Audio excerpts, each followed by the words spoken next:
Naval Air Station, and I was on the way. I went out on a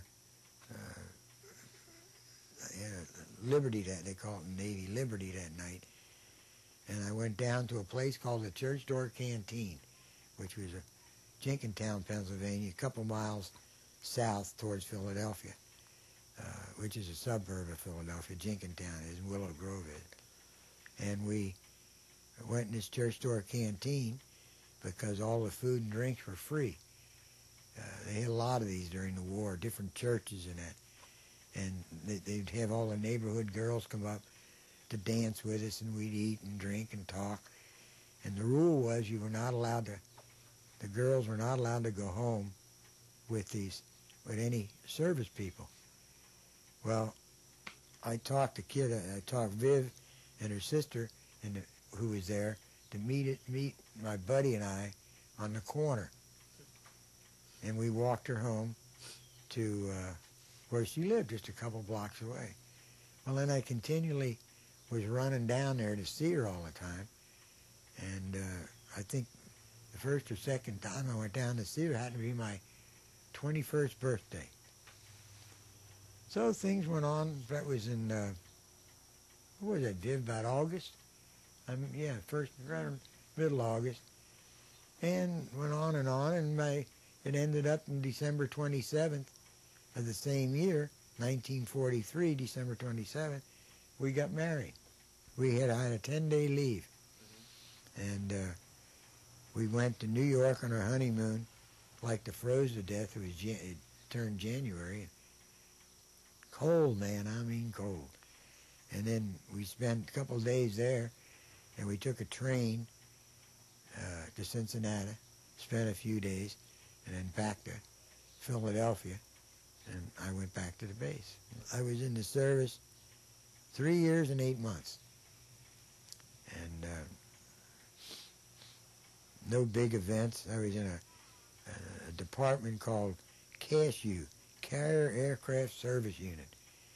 And what we did is service the planes that went on carriers and serviced them as the pilots were in training.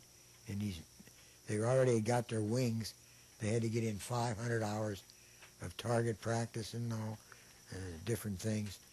And we maintained those aircraft, and we maintained them after they come off the carrier and so forth. We'd get them ready to go back on their carrier. So I got into engine change, and we would change an engine. Take us about 3 hours, believe it or not, easier than doing a car. And then if the plane was a two-seater or could take on a passenger, one of the three of the engine change crew had to go with that flight. So if you were picked, or you didn't know who was going to be picked to go, we used to really make sure everything was on the up and up, because you were on that plane, see? Sure. So what did these guys do?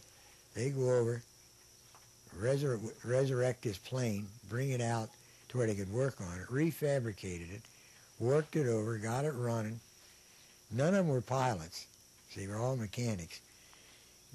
So they decided, there was nobody around, we decided we were going to, they did, we're going to fly this thing. So they get in it and they taxi it down the runway and come back and taxi it a little more. Finally they got enough nerve up to pull back on the stick and rev her up, and off they took.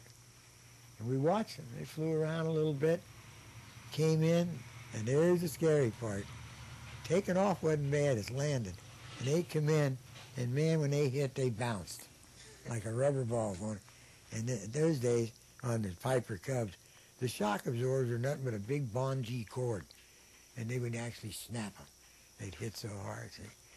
So they got caught, made them take the plane apart, in what we called the boneyard, and throw it in the boneyard.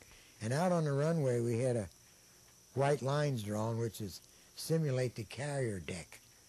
And they would come in, hit, and just touch their wheels, drop their tail hook, and then take off again. They'd just hour after hour practicing carrier landing. Well, this one guy came in for a landing, and he forgot to put his flaps down. And he was, the next day would have been 21. Well, he still was, he lived. But anyway, he came in, no flaps, overshot the runway, hit the sand, flipped over on his back, and was hanging upside down in the cockpit, single-engine fighter plane. So I used to have a little Cushman motor scooter, and I ran out there, and the fire department and rescue crew showed up, and when I got down looking in at him, you could open the canopy from the outside.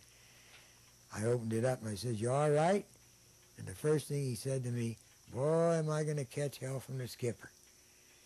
And I said, "What did you do?" He says, "I didn't lower my flaps." I says, "Well, don't tell anybody." So we get a couple of big guys under there.